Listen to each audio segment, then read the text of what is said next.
Good morning and welcome to the Morning Scoop for Tuesday, April 26th. This is your daily Buckeye fix. I'm Tom Orr. The Notre Dame game is in 131 days, the game against Michigan in 215 days.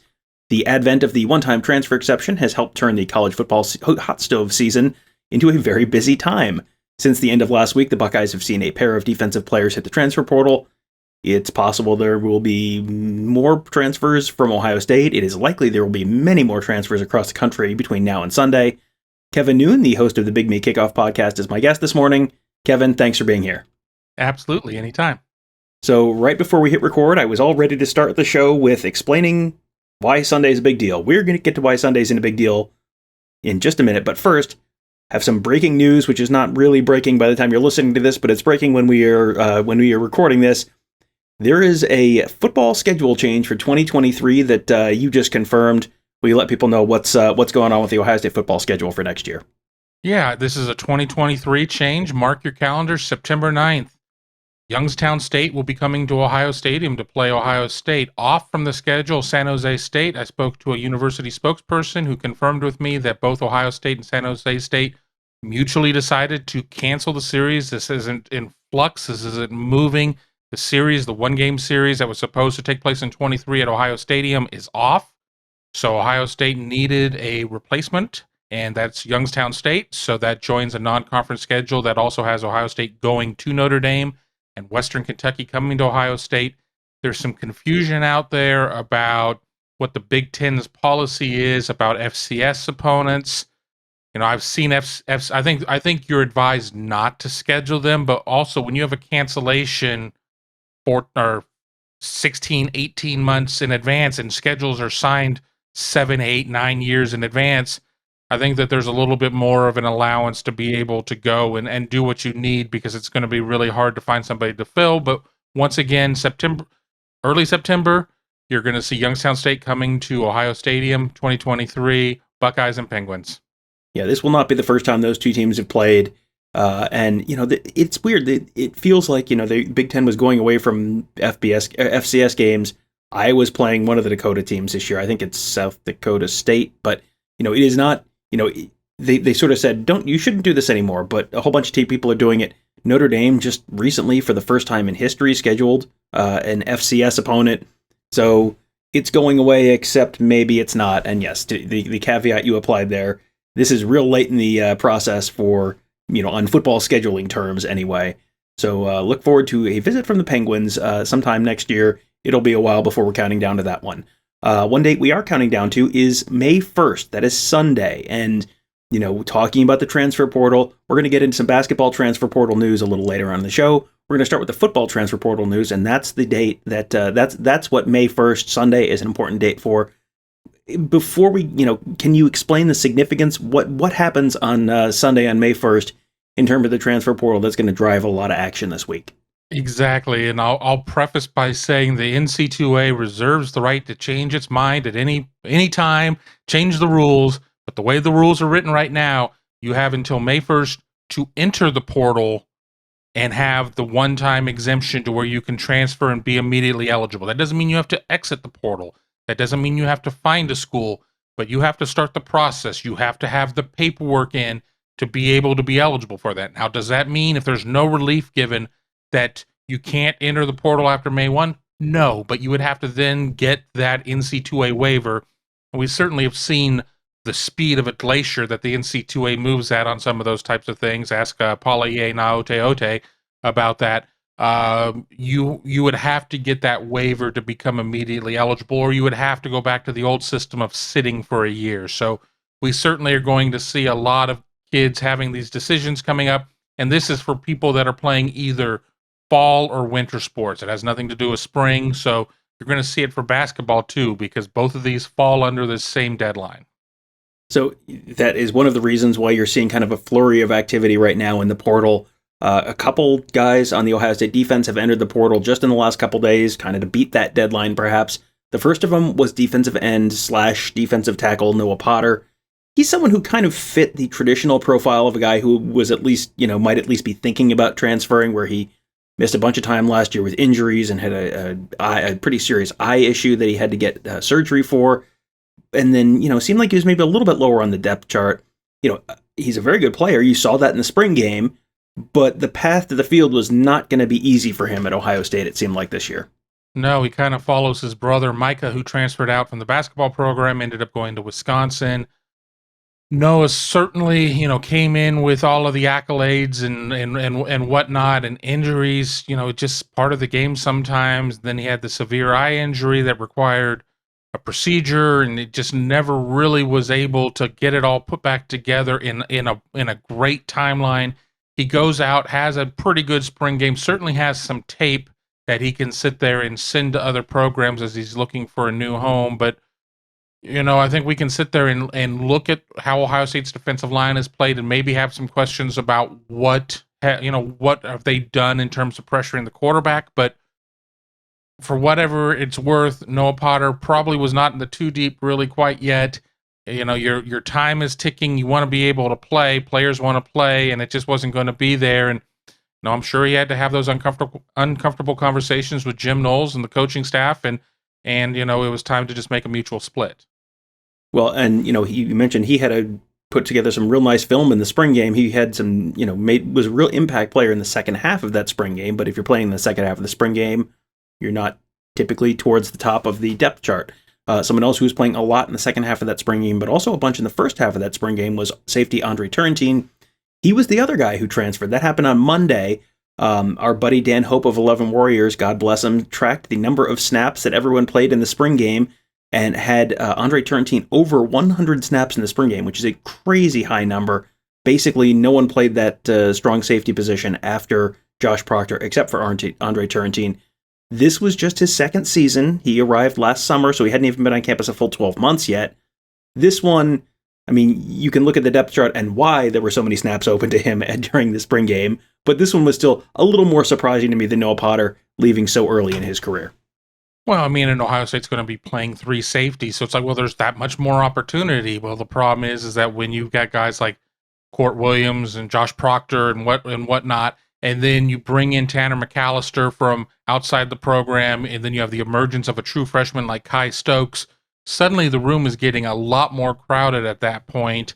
So, yeah, he's going to have a lot of great tape to be able to show to programs as well, and I don't think that this Nashville product's going to have a hard time finding a home. Potter as well. Just to throw another name in really quickly, we learned on Monday that Cormonte Hamilton, former tight end, former defensive lineman for Ohio State, will go back home to Memphis, will join Matt Barnes with the Memphis Tigers.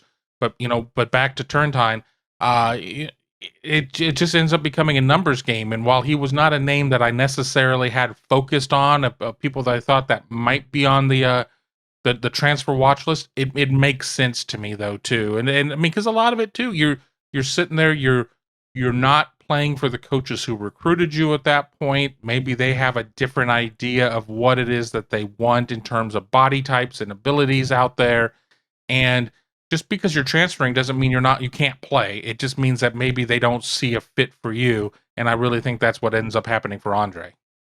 Yeah, and the other piece there is Court Williams was not playing in the spring game. You've got Sonny Styles potentially coming in this summer.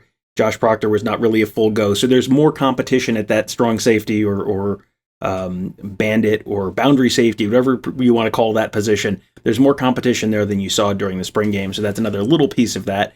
Cormonte Hamilton going to Memphis was, as soon as he announced he was going to the transfer portal, that was like, boy, that would make a lot of sense because that's where he's from. You've got former Ohio State defensive coordinator Matt Barnes now being a defensive coordinator at Memphis. That was an immediate like, oh, I bet that's where he ends up, and that is now where he has ended up. I also, I'm not batting 1,000 on that one though, because when Bryson Shaw went in the portal, I thought, oh, I bet he goes to Maryland because he's a Maryland kid. Maybe he goes to Wisconsin. He was committed to Wisconsin at some point. Nope, Bryson Shaw going to USC. So that one makes sense because Alex Grinch was the guy who really recruited him and flipped him from Wisconsin. And right at that point, I immediately said, I was like, this would just be one of the most, the thing that would work if we could put everything in their buckets would be he would follow Alex Grinch. And Alex Grinch goes with Lincoln Riley from Oklahoma to USC. And while people may sit there and say, well, I don't see it, a Maryland kid going all the way out to the West Coast, I think it's a perfect situation for Bryson Shaw because the coach who saw enough to sit there and pound on the table for this kid now has, a different situation. So I think he'll have a good opportunity. I don't really know the depth at SC to know how that's going to fit in, but, it'll be an interesting watch. Yeah, and what do we always talk about in recruiting? What are the two most important things? Comfort and relationships. Well, if there's a pre-existing relationship there, makes a lot of sense. You got to remember with Andre Tarantine, he was a Kerry Combs guy. Kerry Combs is now coaching at Cincinnati. Keep an eye on that as one possible destination for him. Speaking of USC, we've talked about Ohio State potentially bringing in, transfers, a transfer or two to maybe fill a couple holes that they see on the roster. One of the guys was former USC place kicker Parker Lewis. He was here for the spring game, and they have been over the scholarship limit. So everyone's been saying, well, how could they possibly bring in guys if they're over the scholarship limit? Well, with the departure of Andre Tarantine, the Buckeyes are now down to 85 scholarship players. That is a number they have to be at before this fall. And, we've talked about the fact that they may, you may see another guy or two hit the portal between now and Sunday, that deadline that we talked about as well. So it's possible then that they might add another guy or two in the portal. I saw a question on our board about whether it was smart to, instead of adding a guy or two, if you're at 83, 82, 81, whatever it is, after, people hit the portal, if it was smart to maybe bank those scholarships for future recruiting classes. That's sort of a thought that people had. I remember people talking about that in the Jim Tressel days a bunch, that, well, just bank the scholarship for next year's class. You had some interesting thoughts on why maybe that was not the way to handle things with the way the system is set up now. No, you worry about 24 and 24. I mean, if you sit there and you start doing that, I mean, let's say you start the season at 85 and then you still end up redshirting, let's just say 10 kids of a 20-some man class. You're down to, you're really down to 75 once you go through your 4 games there. And then you deal with injuries and things. I mean, you've got so many programs that are going to be sitting at 67, 68. And if you sit there and you don't start at 85, we're going to put a couple of scholarships in the bank at this point. You're not really, I mean, you could really be down to like 60 if you're not careful there. So, and then with the transfer portal too, a lot of times you might be going after 1-year type of guys. So what's the point of banking that scholarship? And I understand that if you bank that scholarship, you can still use it. You can still give it to a deserving walk-on and have like a Cade Kajerski or somebody like that. Mitch Rossi, who, went to scholarship from being non-scholarship.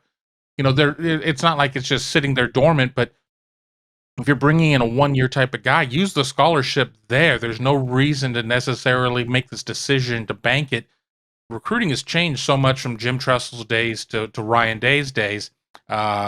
With Jim Tressel, where they would offer 31 kids to land a 25-man class because they already kind of pre-edited who it was that they were going after, and there were very few guys that were going to be that last-minute decision. Those were the guys that generally would decide in January, and unfortunately, they missed on a lot of those guys. So, no, don't bank the scholarships.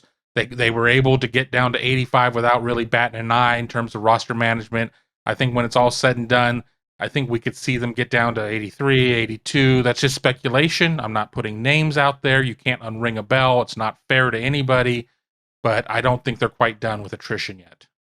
Yeah, that's something we'll obviously be keeping an eye on over the next few days.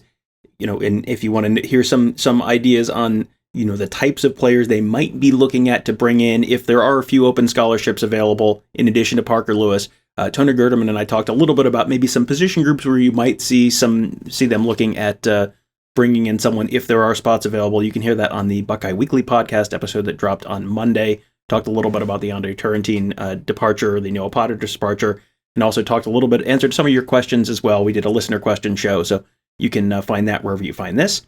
Before we let you go, Kevin, I did want to talk a little basketball as well. It has been a busy week in the portal for basketball as well, with that same deadline coming up that we just talked about. Michi Johnson, who left the OSU basketball program via the portal, he announced on Monday that he's heading to South Carolina. Over the weekend, West Virginia guards Sean McNeil announced that he was transferring to play with Chris Holtmann at Ohio State. Seth Towns is officially coming back for one more year. So give us a quick little accounting of the numbers right now. We just talked about them being at exactly 85 scholarships in football. Where are they in basketball? Because this has been a wild offseason with guys going out, guys going in, NBA draft declarations. I'm sure people are completely lost on the numbers right now. Like, where do things right now stand right now for Chris Holtmann? How many more people who could he potentially bring in this offseason?